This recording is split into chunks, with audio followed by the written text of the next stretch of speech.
একটিমের গল্পের আসরে আজ আমাদের উপস্থাপনা বিভূতিভূষণ বন্দ্যোপাধ্যায় রচিত হিঙের কচুরি নামক ছোট গল্পটি। কণ্ঠে আমি বর্ণালী। তাহলে চলুন শুরু করি আজকের গল্প, বিভূতিভূষণ বন্দ্যোপাধ্যায় রচিত হিঙের কচুরি।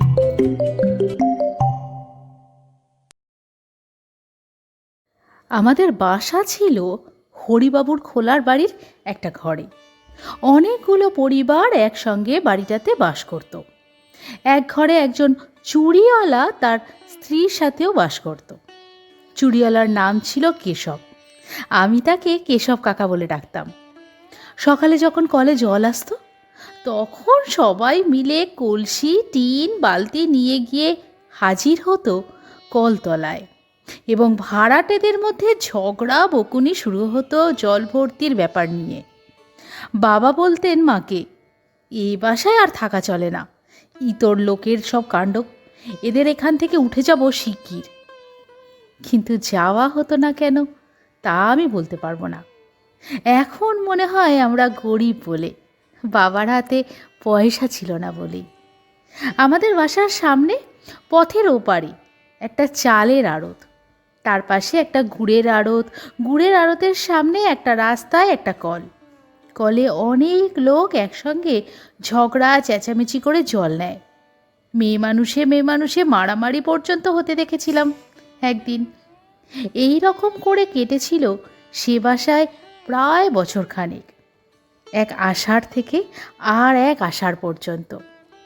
আষাঢ় মাসেই দেশের বাড়ি থেকে এখানে এসেছিলাম। দেশের বাড়িতে বাঁশ বাগানের ধারে ধূত্র ফুলের ছোপের পাশেই আমি আর কালী দুজনে মিলে একটা কুঁড়ে করেছিলাম। কালীর গায়ে জোর বেশি, আমার চেয়ে অন্তত। সে সকাল থেকে কত বোঝা আর শেওড়ার ডাল আর পাতা যে বয়ে এনেছিল। কি চমৎকার কুঁড়ে করেছিলাম দুজনে মিলে, ঠিক যেন সত্যিকার বাড়ি একখানা। কালী তাই বলতো।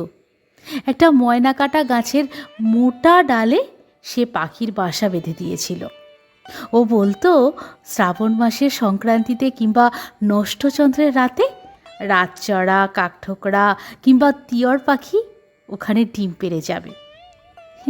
এইসব সম্ভব হয়নি আমার দেখে আসা, কারণ আষাঢ় মাসেই গ্রাম ছেড়ে চলে এসে কলকাতার এই খোলার বাড়িতে উঠেছি। আমার কেবল মনে হয় দেশের সেই বাঁশবনের ধারে কুড়েখানার কথা। কালী আর আমি কত কষ্ট করে সেখানা তৈরি করেছিলাম। ময়না গাছের ডালে বাঁধা সেই পাখির বাসার কথা, নষ্টচন্দ্রের রাতে কাকঠোকরা পাখি সেখানে ডিম ফেলেছিল কিনা কে জানে। কলকাতার এ বাড়িতে জায়গা বড্ড কম, লোকের ভিড় বেশি। আমি সামনের টিনের বারান্দাতে সারা সকাল বসে বসে দেখি কলে পাড়ায় কত জল নিতে এসেছে লোকজন। গুড়ের আড়তের সামনে গুড় নামাচ্ছে গরুর গাড়ি থেকে। বাঁকনের একটা দোতলা বাড়ির জানলা থেকে একটি বউ আমার মতন তাকিয়ে আছে রাস্তার দিকে। এই গলির থেকে বার হয়ে বড় রাস্তার মোড়ে একটা হিন্দুস্তানি দোকানদারের ছাতুর দোকান থেকে আমি মাঝে মাঝে ছাতু কিনে আনি। বড় রাস্তায় অনেক গাড়ি ঘোড়া যায়।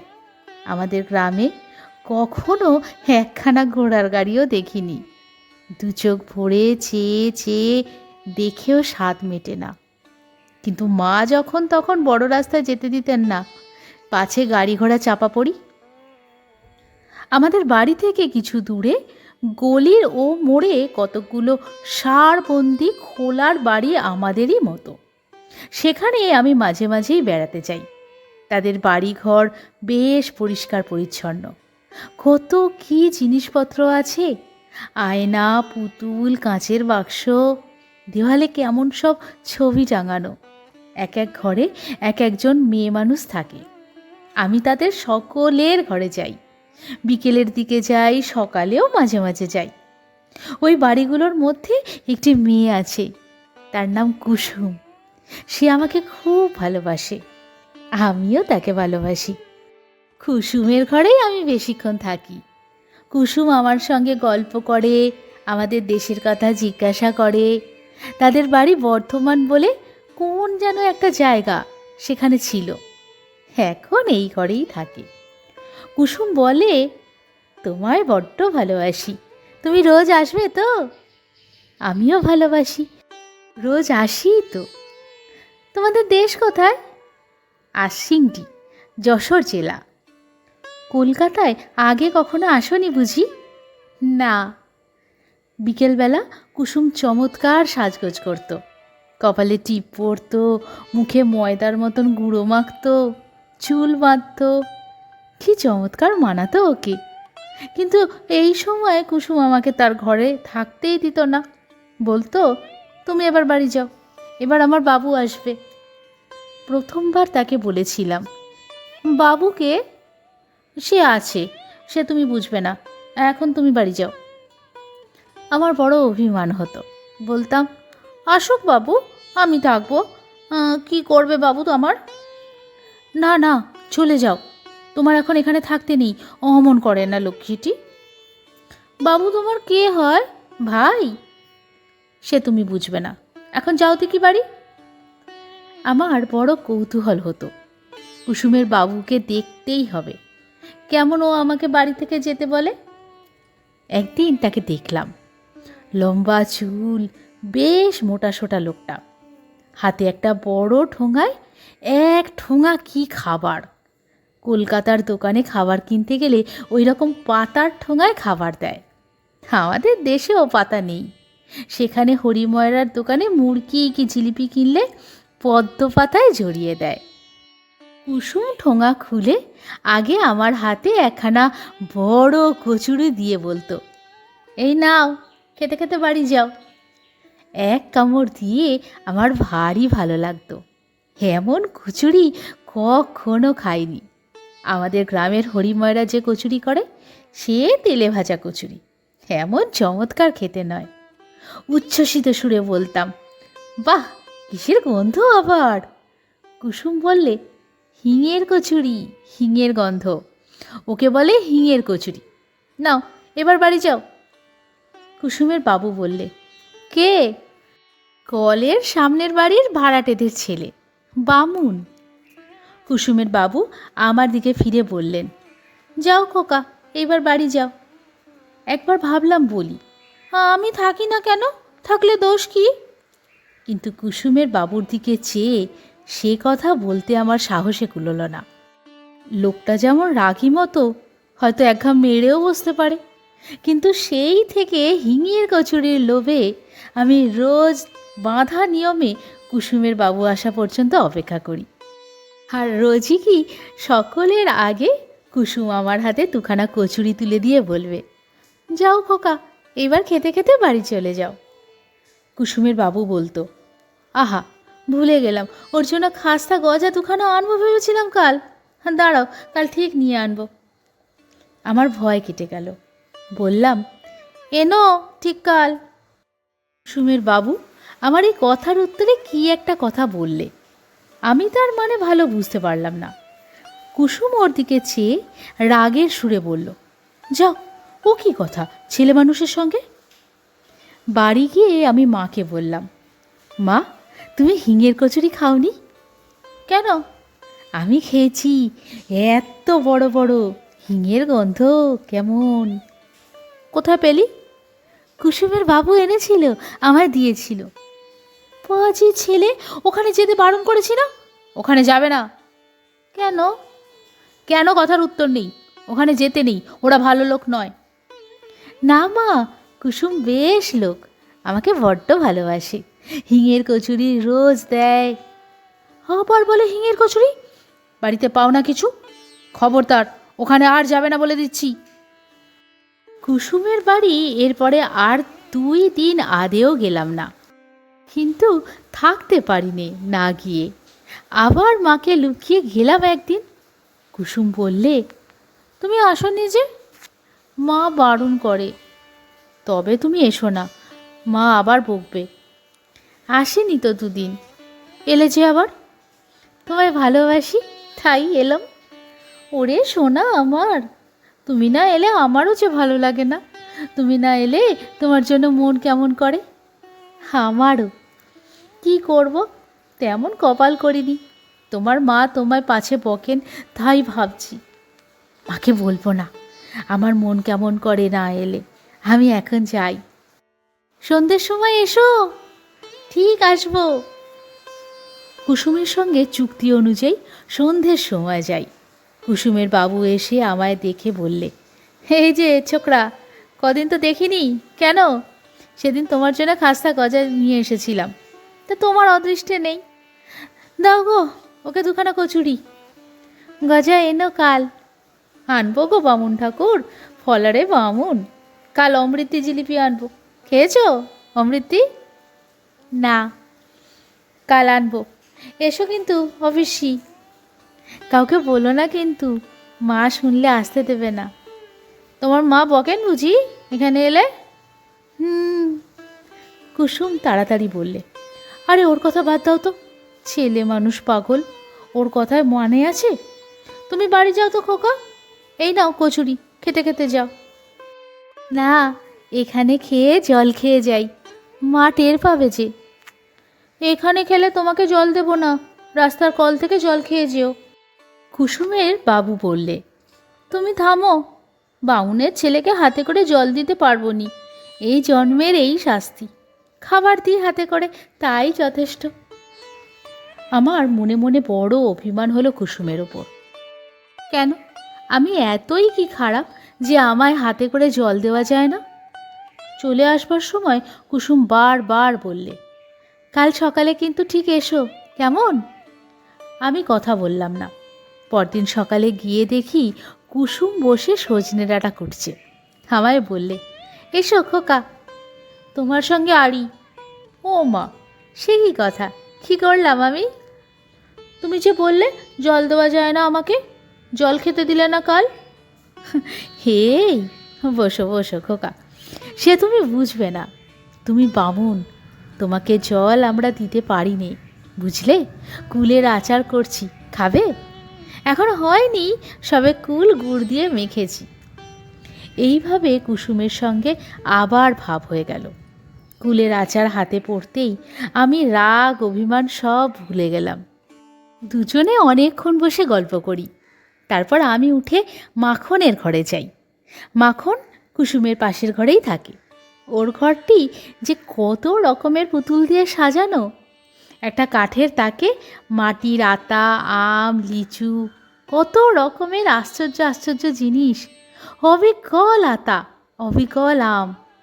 মাখন বললে, এসো খোকা, এসব মাটির জিনিসে হাত দিও না, বসো এখানে, বসো, ভেঙে যাবে। আচ্ছা, তুমি তামাক খাও কেন? মাখন হাসি মুখে বললে, শোনো কথা, তামাক খায় না কোন লোক? মেয়ে মানুষে খায় বুঝি? কই, আমার মা তো খায় না, বাবা খায়। শোনো কথা, যে খায় সে খায়। কুসুমের বাবু আমায় খাস্তা গজা দেবে। বটে, বেশ বেশ। তোমার বাবু কোথায়? মাখন মুখে আঁচল চাপা দিয়ে হেসে গড়িয়ে পড়ল। শোনো ছেলের কথা, কি যে বলে। ও কুসমি, শুনে যা, কি বলে রে তোর ছেলে। মাখনের বয়স কুসুমের চেয়ে বেশি বলে আমার মনে হতো। কুসুম সবচেয়ে দেখতে সুন্দর। মাখনকে দিদি বলে ডাকত কুসুম। কুসুম এসে হাত ধরে আমাকে ওর ঘরে নিয়ে গেল। কুসুম আমায় বারণ করেছিল আর কারোর ঘরে যেতে। আমি প্রকৃতপক্ষে যেতাম খাবার লোভে, কিন্তু অন্য মেয়েদের ঘরে বাবু কখন আসতো কি জানি। সুতরাং সে বিষয়ে আমাকে হতাশ হতে হয়েছিল। কুসুম আমায় ঘরে নিয়ে গিয়ে বকলে, বললে, অত শত কথায় তোমার দরকার কি শুনি? তুমি ছেলে মানুষ, তোমার কোনো ঘরে যেতে পারবে না, বসো এখানে। আমি প্রভার কাছে যাব। কেন, সেখানে কেন? যা তা বলবে সেখানে গিয়ে আবার? প্রভাকে জিজ্ঞাসা করো। বেশ, দরকার নেই প্রভার কাছে গিয়ে, একটিবার যাব আর আসবো। সত্যি বলছি, প্রভার ঘরে যাওয়ার কারণ ততটা লোভ নয় যতটা একটা টিয়া পাখি। টিয়া পাখিটা বলে, রাম রাম, কে এলো? দূর বেটা, কাকিমা কাকিমা। আমি ঢুকে দাঁড়ালেই বলে, কে এলো? আমার নাম বাসুদেব। কে এলো, কে এলো? আমি হেসে উঠতাম, ভারী মজা লাগে ওর বুলি শুনতে। অবিকল মানুষের গলার মতন কথা বলে, কে এলে কে এলে। প্রভা বাইরে থেকে বললে, কে ঘরের মধ্যে? ও রান্নাঘরে রাঁধছিল, খুন্তি হাতে ছুটে এসেছে, খুন্তিতে ডাল লেগে রয়েছে। আমি হেসে বললাম, মারবে নাকি গো? ও পাগলা ঠাকুর, তাই বলো। আমি বলি, কে এলো দুপুরবেলা ঘরে? তোমার ঘরে কুলচুর নেই? কুসুম আমায় কুলচুর দিয়েছে, খুব ভালো কুলচুর। কুসুমের বড়নক বাবু আছে, আমার তো তা নেই, কোথা থেকে কুলচুর আমচুর করব? কুসুমের বাবু আমায় গজা দেবে। কেন দেবে না? মোড়ের অত বড় দোকানদার কুসুমের পায়ে সঁপে দিয়ে বসেছে। ওখানকার কথা ছেড়ে দাও। বলে, মানিনি, তোর মানের বালাই নিয়ে মরি। ভয়ে ভয়ে বললাম, প্রভা রাগ করো না আমার ওপর। না না, রাগ করবো কেন? দুঃখের কথা বলছি। আমিও এক পুরুষ বেশ্যে, আমরা উড়ে আসিনি। 15 বছর বয়সে কপাল পুড়েছে ঘর থেকে বেরিয়েছিলুম। কেন ঘর থেকে বেরিয়েছিলে? হ্যাঁ, সেসব দুঃখের কথা আর তোমার সঙ্গে বলে কি হবে? তুমি কি বুঝবে? বসো, আমার ডাল পুড়ে গেল, গল্প করলে কি আর পেট ভরবে? আমি যাই, এসো রান্নাঘরে। প্রভার রং কালো, খুব মোটাসোটা, নাকের ওপর কালো ভোমরার মতন একটা আঁচিল। প্রভা একদিন আমাকে গরম জিলিপি আর মুড়ি খেতে দিয়েছিল। ওর ঘরে এত জিনিসপত্র নেই, ওই খাঁচায় পোষা টিয়া পাখিটা ছাড়া।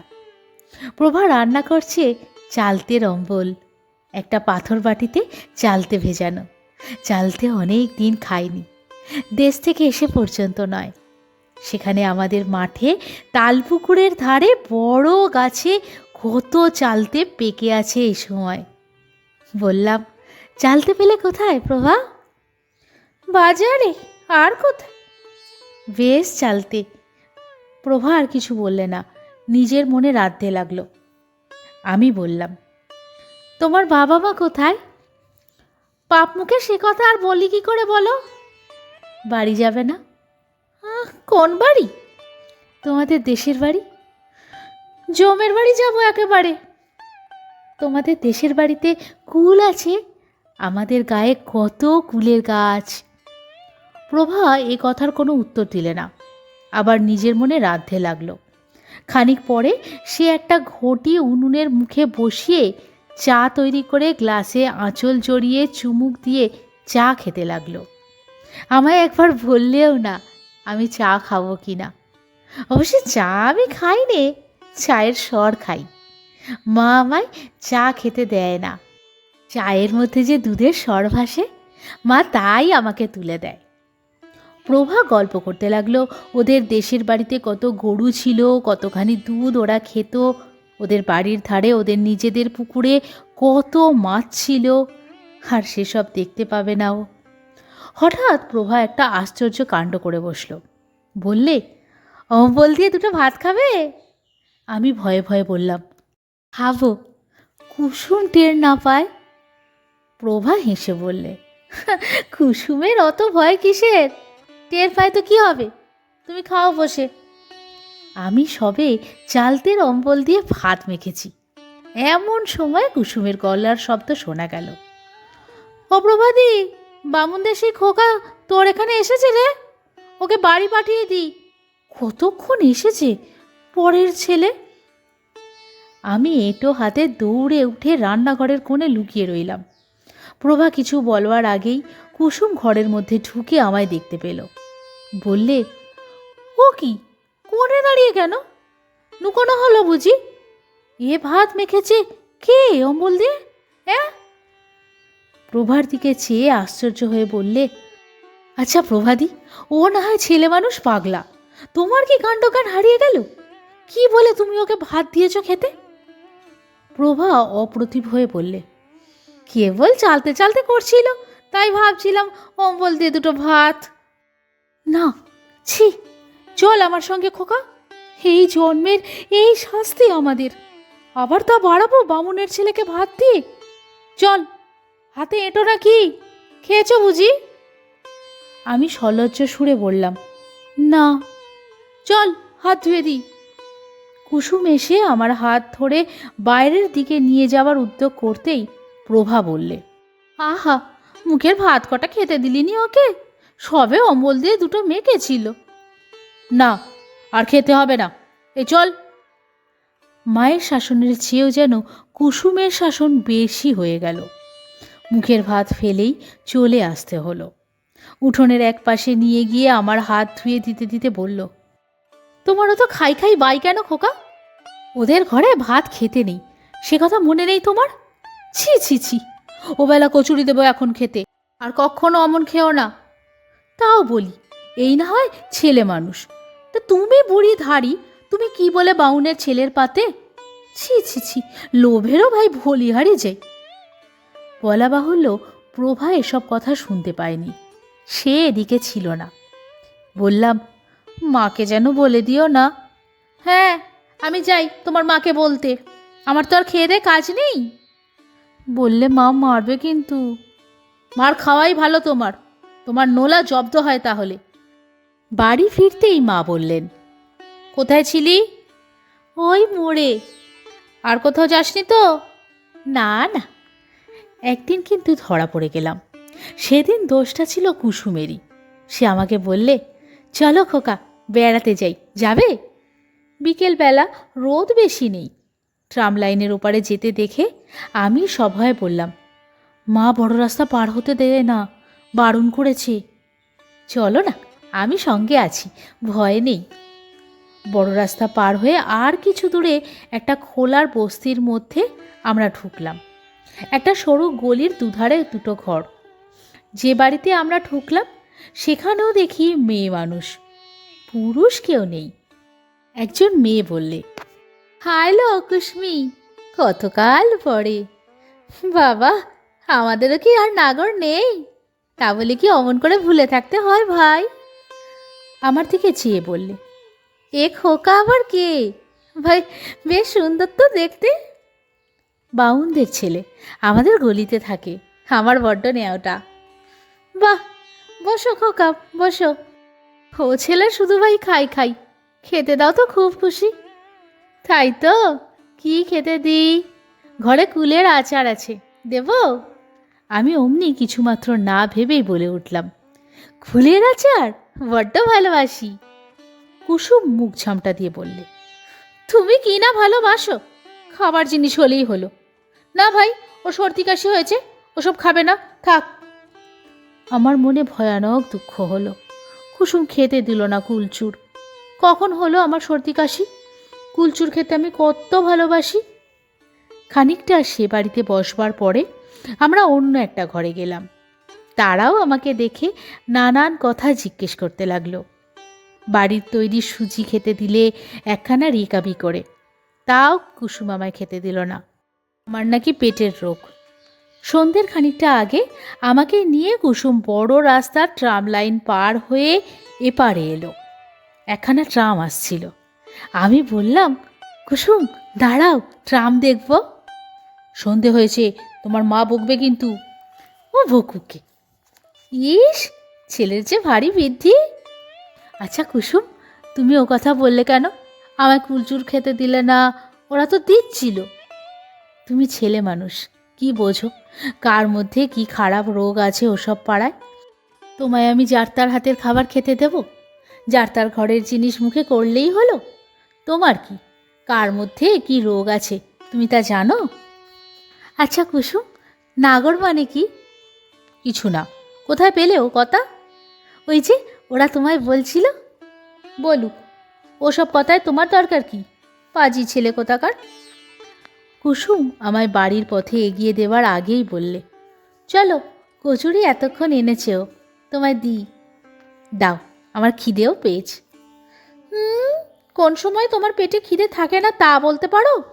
তোমার মাকে যদি সামনাসামনি পাই তো জিজ্ঞাসা করি, তোমার ছেলের অত নোলা কেন? নোলা আছে তো বেশ হয়েছে, কচুরি দেবে তো? চলো। গজা এনেছে?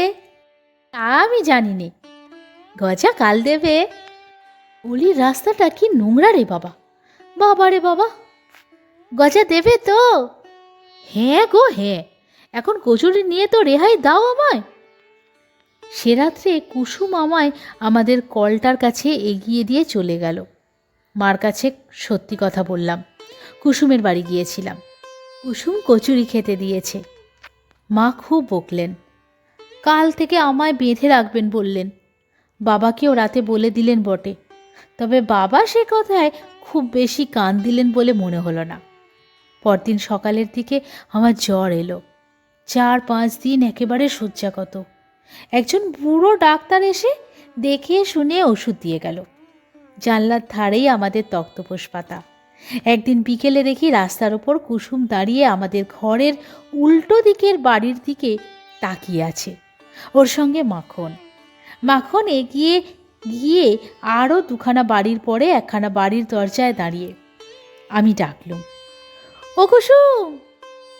কুসুম পেছনের দিকে আমায় দেখতে পেল। মাখনকে ডেকে বললে, দিদি এই বাড়ি, এই যে। মা কলতলায়। কুসুম ও মাখন এসে জানলার ধারে দাঁড়ালো। কুসুম বললে, কি হয়েছে তোমার, যাও না কেন? মাখন বললে, কুসমি ভেবে মরছে, বলে বামুন খোকার কি হলো। আমি তাই বললাম চল দেখে আসি। বললাম, আমার জ্বর আর 4-5 দিন। কুসুম বললে, তোমার মা কোথায়? কুসুম, তুমি চলে যাও, মা দেখতে পেলে আমায় আর তোমাদের ঘরে যেতে দেবে না। আমি সেরে উঠেই যাব, চলে যাও তোমরা।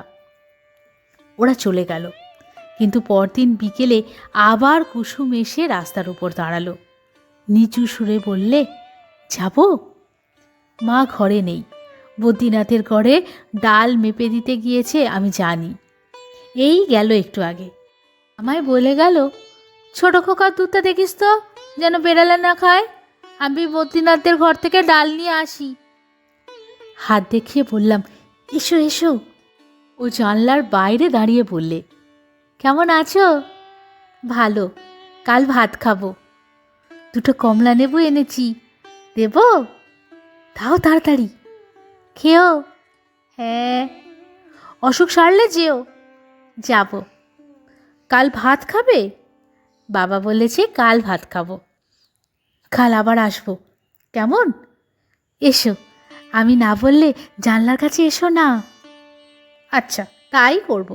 আমি রাস্তায় চুপ করে এসে দাঁড়িয়ে থাকবো, শীষ দিতে পারো? আমি হাত দেখালে এসো। পরের 2 দিন কুসুম ঠিক আসলো বিকেলবেলা। একদিন প্রভা দেখতে চেয়েছিল বলে ওকেও সঙ্গে করে এনেছিল। প্রভাও 2টো কমলা লেবু দিয়েছিল আমায়। মিথ্যে কথা বলবো না, বালিশের তলায় কমলা লেবু লুকিয়ে রেখে দিতাম। ঘরে না থাকলে মা খেয়ে ছিবড়ে ফেলে দিতাম রাস্তার ওপর ছুঁড়ে। সেরে উঠে 2 দিন কুসুমের বাড়ি গিয়েছিলাম। তারপরেই একটা ব্যাপার ঘটল, তাতে আমাদের কলকাতার বাসা উঠে গেল। আমরা আবার চলে এলাম আমাদের দেশের বাড়িতে। মা একদিন সোডা ওয়াটারের বোতল খুলতে গিয়ে হাতে কাঁচ ফুটিয়ে ফেললে। সে এক রক্তারক্তি কাণ্ড। হাতের কবজি থেকে ফিনকি দিয়ে রক্ত ছুটতে লাগলো। বাসার সব লোক ছুটে এলো বিভিন্ন ঘর থেকে। কোণের ঘরের বিপিনবাবু এসে মায়ের হাতে কি একটা যেন ওষুধ দিয়ে বেঁধে দিলে, কিন্তু মায়ের হাত আর সারল না। ক্রমে হাতের অবস্থা খুব খারাপ হয়ে উঠল। মা আর রান্না করতে পারলে না, যন্ত্রণায় কাঁদতেন সারা রাত্রির। ডাক্তার এসে দেখতে লাগলো। আর মামার বাড়ির অবস্থা তো ভালো। চিঠি পেয়ে মেজো মামা এসে আমাদের সকলকে নিয়ে চলে গেলেন মামার বাড়িতে। আষাঢ় মাসের শেষ, তাল 2-1টা পাকতে শুরু করেছে। মামার বাড়ির গ্রামে মস্ত বড় একটা পুকুর আছে মাঠের ধারে, তার পাড়ে অনেক তাল গাছ। আমি বেড়াতে গিয়ে প্রথম দিনই একটা পাকা তাল কুড়িয়ে পেলাম, মনে আছে। মার হাত ছিঁড়ে গেল মামার বাড়ি এসে। ভাদ্র মাসের শেষে আমরা দেশের বাড়ি চলে এলাম। কলকাতায় আর যাওয়া হলো না। বাবা সেখানকার বাসা উঠিয়ে দেশে চলে এলেন। সুদীর্ঘ 30 বছর পরের কথা। কলকাতার মেসে থাকি, আপিসে কেরানিগিরি করি, দেশের বাড়িতে স্ত্রী পুত্র থাকে। আমার পুরনো কলেজ আমলের বন্ধু শ্রীপতির সঙ্গে বসে ছুটির দিনটা কি গল্প করতে করতে শ্রীপতি বললে, কাল ভাই সন্ধ্যের পর প্রেমচাঁদ বড়াল স্ট্রিট দিয়ে আস্তে আস্তে দুধারে মুখের রং, বাবা হরি বল। আমিও দেখেছি, ওই পথ দিয়েই তো আসি। আমি কিন্তু ওদের অন্য চোখে দেখি। ওদের আমি খুব চিনি। ওদের ঘরে একসময় আমার যথেষ্ট যাতায়াত ছিল। আমার বন্ধু আশ্চর্য হয়ে বললে, তোমার? হ্যাঁ ভাই, আমার, মায়েরই বলছি। যা, বিশেষ হয় না। আচ্ছা, চলো আমার সঙ্গে এক জায়গায়, প্রমাণ করে দেব। বছর 15 আগে একবার নন্দারাম সেনের গলি খুঁজে বার করে মাখনদের বাড়ি যাই। কুসুম, প্রভা কেউ ছিল না। ওই দলের মধ্যে মাখনই একমাত্র সে খোলার বাড়িতে ছিল তখনও। শ্রীপতিকে নিয়ে আমি চলে গেলাম নন্দরাম সেনের গলিতে। মাখন এখনও সেই বাড়িতেই আছে, একেবারে সনের নুড়ির চুল মাথায়, চক্কি বুড়ির মতন চেহারা, একটিও দাঁত নেই মাড়িতে। আমি যেতে মাখন বললে, এসো এসো, ভালো আছো? চিনতে পারো? ও মা, তোমায়ও চিনতে পারবো না? আমাদের চোখের সামনে মানুষ হলে ভালো কথা। কুসুমের খোঁজ পেয়েছ? কোথায় কোথায়? শোভাবাজার স্ট্রিটের একটা মেষ বাড়িতে ঝিগিরি করে, ঢুকেই বাঁ হাতি। মন্দিরের পাশে ভাঙা দোতলা। আমায় সেদিন নিয়ে গিয়েছিল মন্দিরের নীলের পুজো দিতে, তাই আমায় দেখালে। শ্রীপতিকে নিয়েই সেই মেষবাড়ি খুঁজে বার করলাম। সন্ধে তখনও হয়নি। নিচে রান্নাঘরে ঠাকুরকে বললাম, তোমাদের ঝি কোথায় গেল? বাজারে গিয়েছে বাবু, এক্ষুনি আসবে। কেন? দরকার আছে। তার নাম কি কুসুম? হ্যাঁ বাবু। একটু পরে একজন লম্বা রোগা ঝি শ্রেণীর মেয়ে মানুষ সদর দরজা দিয়ে ঢুকে রান্নাঘরের সামনে এসে দাঁড়ালো। ঠাকুর বললে, কুসুম, এই বাবুরা তোমায় খুঁজছেন। আমি ঝিয়ের দিকে অবাক হয়ে চেয়ে রইলাম। বাল্যদিনের সেই সুন্দরী কুসুমেই। মাখনের মতন অত বুড়ি না হলেও কুসুমও বুড়ি। বুড়ি ছাড়া আর তাকে কিছু বলা যাবে না। ওর মুখ আমার মনে ছিল। সে মুখের সঙ্গে এই বৃদ্ধার মুখের কিছুই মিল নেই। ঠাকুর না বলে দিলে একে সেই কুসুম বলে চেনবার উপায় ছিল না। কুসুমও আমার দিকে অবাক হয়ে চেয়ে বললে, আমায় খুঁজছেন আপনারা? কোত্থেকে আসছেন? মাখনের কাছ থেকে। কোন মাখন? নন্দরাম সেনের গলির মাখন, বাড়িওলি। ও, তা আমায় খুঁজছেন কেন? চলো ওদিকে, কথা আছে। চলুন, খাবার ঘরে বসবেন। খাবার ঘরে গিয়ে বললাম, কুসুম, আমায় চিনতে পারো? না বাবু। নন্দরাম সেনের গলিতে আমাদের বাসা ছিল। আমি তখন 8 বছরের ছেলে। আমার বাবা মা ছিলেন ঈশ্বর নাপিতদের বাড়ির ভাড়াটে। মনে হয়? কুসুম হেসে বললে, মনে হয় বাবু। তুমি সেই পাগলা ঠাকুর? কত বড় হয়ে গিয়েছ। বাবা মা আছেন? কেউ নেই। ছেলেপুলে কটি? 4-5টি। বসো বসো বাবা। আরও অনেক কথাবার্তার পর কুসুম আমাদের বসিয়ে বাইরে কোথায় চলে গেল। খানিক পর চট করে কোথা থেকে একটা শাল পাতার ঠোঙায় খাবার এনে দুখানা থালাতে আমাদের দুজনকেই খেতে দিলে। আমারও মনে ছিল না। খেতে গিয়ে মনে হলো বড় বড় হিঙের কচুরি 4খানা। তখনই মনে পড়ে গেল কুসুমের সেই বাবুর কথা, সেই হিঙের কচুরির কথা। মনে এলো 30 বছর পরে আবার সেই লোভী ছেলেটির ছবি ও তার কচুরি প্রীতি। কুসুমের নিশ্চয়ই মনে ছিল, কিংবা ছিল না, তা কে জানে।